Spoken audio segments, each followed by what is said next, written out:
Bien, bienvenue sur ce plateau de l'EEC Web TV qui, pour sa première sortie officielle, rencontre aujourd'hui le secrétaire général de l'Église évangélique du Cameroun, chargé de la formation, Pasteur Nguete Philippe. Bonsoir. Je suis très heureux de vous accueillir. Je rends grâce à Dieu. La EEC Web TV, qui est une télévision en ligne qui se veut être la bouche et les oreilles de l'Église évangélique aujourd'hui à son peuple qui est accroché beaucoup plus sur la toile. Pour cette première sortie, tu nous fais plaisir, tu nous fais honneur de nous recevoir aujourd'hui dans ton bureau, dans tes installations, entre guillemets, de la paroisse de Lonkara Yaoundé. Et c'est un grand plaisir, nous te remercions. Pasteur Philippe Nguete, quel est l'état de l'Église évangélique du Cameroun aujourd'hui dans la perspective du secrétaire général que tu es? Nous voulons vous remercier pour l'initiative de la Web TV, parce que nous en avons absolument besoin. L'Église évangélique du Cameroun en a besoin. Même si elle n'arrive pas toujours à y parvenir, il n'en demeure pas moins vrai que c'est une nécessité. D'autant plus une nécessité qu'aujourd'hui, tout événement qui n'est pas médiatiquement couvert ressemble bien à un non-lieu. Ça veut donc plaisir que je constate que des fils et des filles de l'EEC sont à pied d'œuvre pour faire quelque chose dans ce sens. Merci beaucoup. Quel est l'état des lieux de l'Église évangélique du Cameroun aujourd'hui? Je ne sais pas si en quelques minutes on peut vraiment décrire cet état des lieux. Parce que c'est quand même... L'Église évangélique du Cameroun, c'est quand même une grosse machine. Destruit. Même si c'est un géant au pied d'argile, c'est quand même un géant. Il faut le reconnaître. Et notre Église aujourd'hui est une Église dévastée. C'est un peu comme si ces barrières ont été renversées. Et toutes sortes de fauves y sont entrés pour piller à gauche et à droite. C'est bien dommage. Son témoignage extérieur a été suffisamment terni depuis pratiquement 5 ans aujourd'hui. Vraiment terni. Cette Église qui inspirait confiance. Cette Église qui faisait la fierté, non seulement des fidèles de l'EEC, mais des fidèles protestants du Cameroun, même des fidèles catholiques, même des non-chrétiens, s'il vous plaît. J'ai été déjà interpellé plus d'une fois par des musulmans qui me demandent ce qu'est devenu l'Église évangélique. C'est devenu un parti politique ou autre chose. Parce que personne ne comprend rien à ce qui est arrivé à notre Église. Néanmoins, si l'image a éterni, si les combats se poursuivent malheureusement, des responsables d'église à degré plus ou moins élevé ont travaillé pour ouvrir la possibilité à notre patriarche, le pasteur honoraire, le président honoraire de l'église, pasteur Charles-Manuel Njeke, d'apporter le meilleur de lui-même pour la réconciliation des fils et filles de l'église évangélique du Cameroun, pour travailler au retour de la paix et donc pour la sortie définitive de la crise. Nous avons suivi avec beaucoup de bonheur et beaucoup d'espoir les travaux qui sont déroulés tout récemment et qui a mis en place le comité technique de travail réunissant les deux camps, on va dire comme ça. Voilà. Nous pensons également comme ça à la prochaine pastorale qui va se tenir en octobre prochain à Fumban. Pasteur Nguete, penses-tu que de cette pastorale sortira-t-il quelque chose? Est-ce que la montagne n'accouchera-t-elle pas d'une souris? Est-ce qu'il y a un espoir? Si j'ai évoqué le patriarche, c'était pour dire que tout n'est pas fichu. Il y a l'espoir qui demeure. Et pour un individu comme pour une structure, une institution, l'espoir fait vivre. Et pour moi, c'est très important. Si j'ai évoqué le patriarche ici, c'est justement pour dire, malgré l'échec d'un Konongo II en octobre dernier, l'espoir reste permis. Vraiment permis. Et surtout, il est permis avec les chrétiens qui sont vraiment en prière. Ils sont très nombreux, qui ont à cœur, qui portent dans leur cœur le souci, le devenir de leur Église. Ils sont en prière. Et je suis sûr que Dieu les exaucera quelque part. Tout à fait. Ensuite, l'espoir est permis à partir du moment où le groupe technique de travail a été mis sur pied. Parce que c'est depuis la première rencontre à Dungé que cela avait été évoqué. Mais un an pratiquement, ce groupe technique de travail n'a pas vu le jour. Et je crois que c'est ce qui a conduit à l'échec d'un Konongo 2. Maintenant que ce groupe technique a été constitué et qu'il est effectivement en train de travailler, à l'heure où nous parlons, ils ont déjà tenu 4 réunions.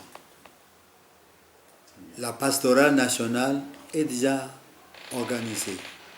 Le thème a été choisi. Les sous-thèmes, n'est-ce pas, élaborés. Les intervenants sélectionnés.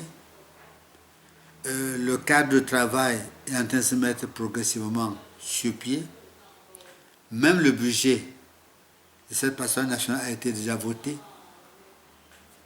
Et bientôt, le patriarche va signer une communication à l'endroit des régions et même de certaines paroisses pour solliciter naturellement le soutien financier nécessaire pour l'organisation de cette pastorale nationale. Parlant de porter l'Église à cœur, comme tu viens de le signaler tout à l'heure, porter cette Église à cœur dans la prière. Nous avons, il y a quelques mois, senti comment toi, pasteur Nguete, secrétaire général de l'Église, t'as porté cette lourdeur, cette charge, cette pénibilité à cœur en sortant une lettre pastorale. Je crois c'était au mois de mars, au 25 mars, 25 avril, le temps pour moi. Cette lettre pastorale qui a fait les choux gras des journaux qui ont fait sortir beaucoup de salive. On a eu comme impression qu'on ne t'avait pas compris. C'était sans même aller jusqu'à te demander de démissionner, comme quoi tu ne devais pas être jugé parti. Tu critiques le chemin sur lequel tu...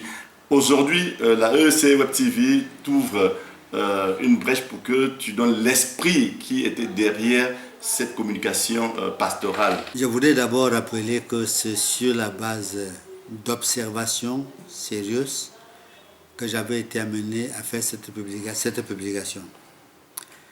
Ensuite, nous avons, dans ce siège des observations, constaté qu'on était presque dans l'impasse. Et cette impasse cultivée et animée en permanence par un certain nombre de personnalités, tant ecclésiastiques que laïques, dans le but de satisfaire leur passion personnelle. Et nous nous sommes rendus compte que si on continue de cette façon, même dans 20 ans, cette crise ne pourra pas trouver une issue de sortie. Quand je parle des gens qui travaillaient plus ou moins dans l'ombre pour des intérêts que je n'oserais pas qualifier ici. Je veux voir qu'avant d'aller en Ngaoundéré, on avait quand même pris un certain nombre de dispositions sur la base des textes pour respecter au maximum cette question des aires culturelles. En gros, il était prévu que le président général sortira de l'aire culturelle Sawa. Le premier vice de l'aire culturelle Bamoun, le secrétaire général de l'aire culturelle Bamileke. Et ça a été respecté. Mais malheureusement, au niveau de l'aire culturelle Sawa, la mésentente qui a eu lieu avant le Sénat Ngaoundéré a persisté en Ngaoundéré. Et ils sont allés aux élections avec deux candidats qui n'ont pas pu s'entendre. Et celui qui a gagné, bon, a été félicité. Celui qui a perdu a félicité l'autre, mais après, il y a eu problème. C'est pas comme si on voulait remuer le couteau dans la plaie, parce qu'aujourd'hui on est entré dans une phase de réconciliation. Beaucoup pensent quand même que le verre était dans le fruit avant d'aller en Ngaoundéré, que le jeu était tronqué. Il y a eu des délégués qui n'étaient pas des vrais délégués, il y a eu des mandatés qui n'étaient pas des vrais mandatés, il y a eu une histoire de gros sous, une histoire de bagarre d'argent. Ceux qui étaient en Ngaoundéré, ce n'est pas des gens qui devaient vraiment y être. Conséquence, le jeu était fauché au départ. Naturellement, nous n'avons pas besoin de remuer le couteau dans la plaie. Mais je voudrais plutôt dire autre chose. Dans mon poste du 25 avril, j'ai rappelé, et ça c'est ma conviction, peut-être qu'en Ngaoundéré, il y a des choses qui se tramaient et dont j'étais complètement ignorant. Je ne sais pas. Mais ma conviction, c'est que sur le plan du scrutin, les SRDC sont meilleurs scrutins de l'histoire en Ngaoundéré. Je l'ai dit, je le dis encore. Mais la force de l'ESC, depuis son autonomie, a toujours résidé dans sa capacité de faire des consensus dans les situations difficiles. Et puisque cette capacité de consensus qui devait commencer avant Ngaoundéré n'a pas pu avoir lieu. Donc nous sommes arrivés à Ngaoundéré sans la base consensuelle qui a toujours fait la force de l'ESC. Et c'est ça qui, à mon avis, a fait et continue de faire problème. Parce que s'il y avait cette base consensuelle, avec le scrutin de qualité qui a eu lieu, on n'aurait pas raconté tout ce qu'on a raconté. C'est aujourd'hui derrière nous, nous sommes en train de regarder en avant et nous pensons, nous croyons beaucoup, comme tu viens de le dire, à l'espoir des comités techniques qui est en train de faire un travail formidable sur le terrain avec la couverture du patriarche Charles-Emmanuel Ndjike, dont nous croyons qu'au sortir d'ici, l'Église va renaître de nouveaux cendres. Aujourd'hui, nous allons parler d'un sujet qui te concerne entièrement parce qu'en tant que secrétaire général de l'Église, tu es aussi chargé de la formation. Nous sommes en pleine rentrée académique. Et là également, sur le plan de la formation, sur le plan des académiciens de l'Église évangélique, il y a également les grincements dedans, on le sait. Quel est, monsieur le chargé de la conformité, quelles sont les perspectives pour cette année 2021-2022 en matière de formation à l'EEC? Je voudrais vous prier d'accepter qu'avant d'arriver à cette question, que je termine la première idée que j'avais. Tout à fait. Alors, mon souci, après tous les constats, toutes les remarques que j'ai faites, était de dénoncer et d'interpeller beaucoup d'entre nous qui étions dans des manœuvres dangereuses pour la vie de l'Église. Les uns soutenant Hengé, pas parce qu'ils aiment Hengé, mais parce qu'ils ont leur intérêt à atteindre. Les autres soutenant Priso, pas parce qu'ils aiment Priso, mais parce qu'ils avaient leur intérêt à atteindre. Et de ce fait, que ce soit au niveau de Bamileke ou de Bamoun, Alors, les choses étaient lancées pour diviser davantage le peuple Sawa. Et c'est pour ça que j'ai dit qu'il faut laisser les Sawa porter leurs responsabilités dans le processus de la réconciliation.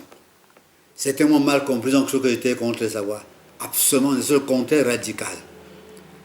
Mon souci était que si des frères Bamileke ou des frères Bamoun doivent se mettre aux côtés des frères Sawa, que ce soit réellement pour les aider à se réconcilier et non pas pour les diviser en vue de leurs intérêts. Parce que j'ai senti à quelque part qu'on était entré dans le grand business. L'église était devenue un grand business. La crise même est devenue un grand business. Mon souci était de dire, arrêtons avec ça. Si nous sommes pasteurs, si nous sommes chrétiens, arrêtons avec ça et revenons à nos normes. L'esprit de cette lettre pastorale clarifiée, les uns et les autres comprenant que ce n'était pas dans le sens de vouloir faire porter la responsabilité de la crise par nos bien-aimés Sawa, mais c'était de dire que de laisser que le peuple Sawa puisse avoir une place centrale dans la résolution de cette crise. Voilà, je reviens dans ma question sur la rentrée académique. Aujourd'hui, il se pourrait, et c'est vrai, que la formation est en train d'attraper du Covid-19, comme, si on peut le dire. Ndungue souffre, bien même Ndungue que l'UPAC. Ceux qui sont aujourd'hui en formation ne savent pas à quel sein se vouer. Quelles sont les perspectives de la formation à l'église évangélique pour 2021, 2022? Merci. Je voudrais dire que notre faculté de théologie, notre institution de formation théologique et pastorale, va déjà en 2022 célébrer ses 75 ans d'existence. C'est le grand événement que nous avons en vue et dont nous allons entrer dans les jours qui suivent en pleine organisation. Alors, et à cette occasion, je voudrais bénir le Seigneur parce que, avec la crise de l'Église, Ndungue a été vraiment secoué. Et nous avons craint, à un moment donné, que la flamme de cette institution historique et fondamentale pour l'Église évangélique du Cameroun ne s'éteigne, surtout entre nous-mêmes. Tout à fait. Voilà. Mais par la grâce de Dieu, on a pu trouver moyen de faire revivre Ndungue, même si elle vit au ralenti, elle vit quand même. Nous avons entre-temps ouvert le cycle master, dont les premiers fruits ont été récoltés, mais ça en début août dernier, et c'était vraiment formidable. Et ça, ce qui me réjouit, c'est que c'est des fruits de qualité qui sont sortis.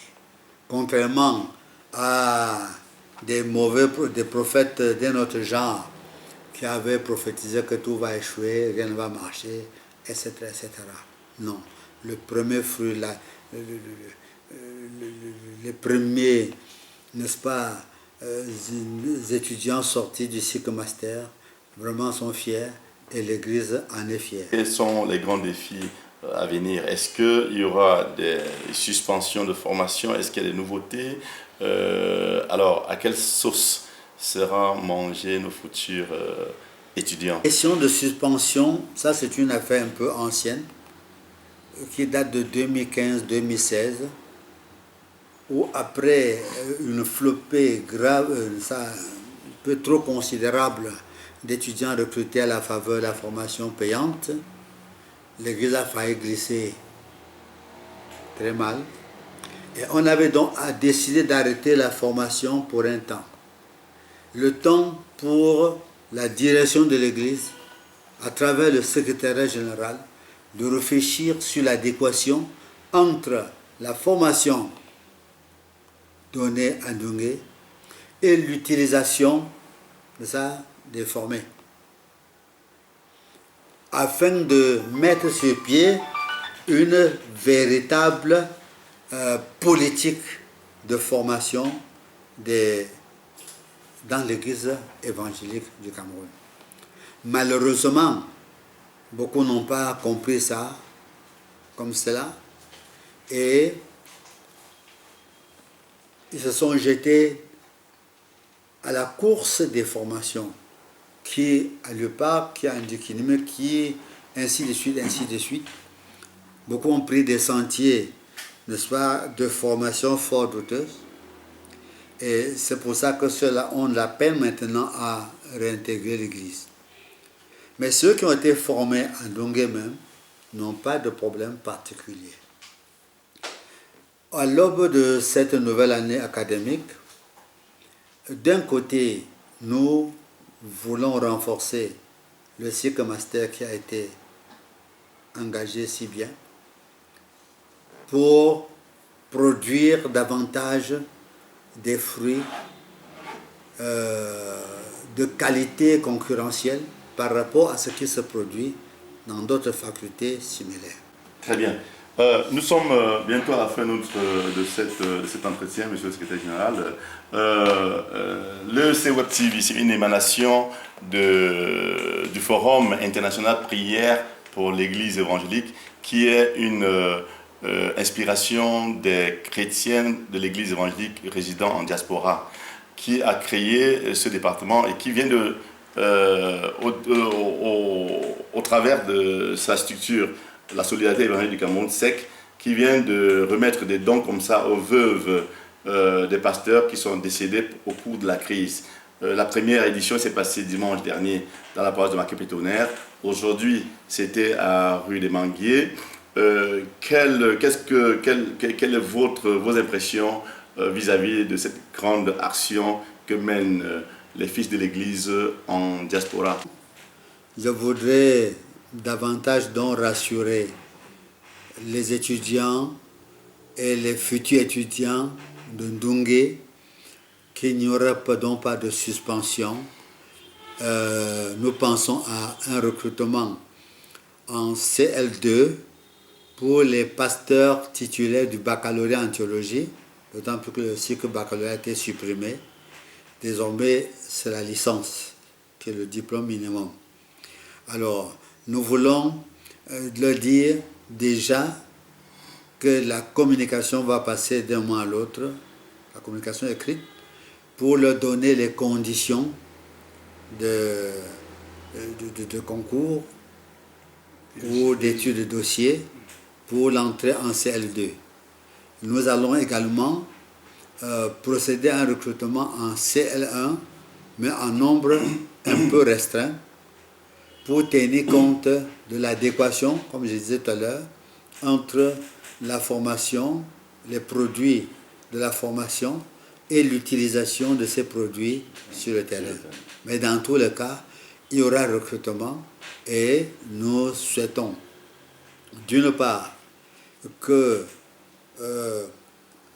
l'aspect, pour l'instant, l'aspect de formation à partir de paroisses sera encore essayé. Parce que vous savez qu'avant, il fallait se détacher de la paroisse pour aller à l'école, s'installer, finir la formation avant de revenir. Avec les difficultés financières que nous avons connues et que nous connaissons encore, on va pour une fois permettre que certains partent des paroisses pour venir se former. S'ils sont bien organisés, bien structurés, ils vont s'en sortir, il n'y a pas d'inquiétude. Maintenant, dans la joie que ces bribes vont être communiquées, nous voulons saluer à juste titre la Web TV comme un instrument de travail que Dieu met à la disposition de son Église. Merci pour l'initiative que vous avez prise et vous n'êtes pas resté au niveau des concepts, vous êtes passé déjà à la pratique. Alors nous en sommes vraiment fiers. Je crois que plus que jamais, l'ESC comme les autres églises protestantes, ont besoin de pareils instruments. L'ESC qui est une grosse machine, même si elle est en difficulté, il n'en demeure pas moins vrai que c'est une grosse machine qui tourne, même si c'est au ralenti, mais elle tourne quand même. Donc merci infiniment pour la Web TV. Merci pour la SEC, Solidarité évangélique du Cameroun. Ça, c'est un nouveau-né dans le paysage de l'église évangélique du Cameroun. Et nous souhaitons bienvenue à ce nouveau-né. Et nous croyons que ça va apporter quelque chose de bien. Ça va porter beaucoup de fruits. Vous étiez le dimanche passé à Douala. Vous êtes ce dimanche à Yaoundé. Dimanche prochain à Bafoussam à l'ouest. Et je suis sûr que ces mamans, ces veuves qui étaient désemparées, vraiment perdues, sont en train de retrouver une autre note d'espoir. Merci pour cette note d'espoir qui apporte un brin de sel dans une sauce qui était un peu fade. Merci infiniment. Merci. Très que bien. Dieu bénisse votre œuvre. Ceci sera donc le mot de la fin. Nous te remercions malgré ton emploi de temps très surchargé. Tu as accepté de nous recevoir dans ce cadre merveilleux de ton bureau et logé dans l'enceinte de la paroisse de Loncac. Merci au pasteur proposant Rodrigue Cagé qui assure encore aujourd'hui la responsabilité de la direction de l'EEC Web TV. Merci à Madame Rose Elon, épouse proposant Elon Songuer, qui nous accompagne et qui a assuré la logistique. C'est ici que prend fin, bien aimé, cette première descente, cette première interview que donne l'EEC Web TV. Restez scotchés, le meilleur reste à venir. Merci. Je m'appelle Prosper Yamen pour vous servir.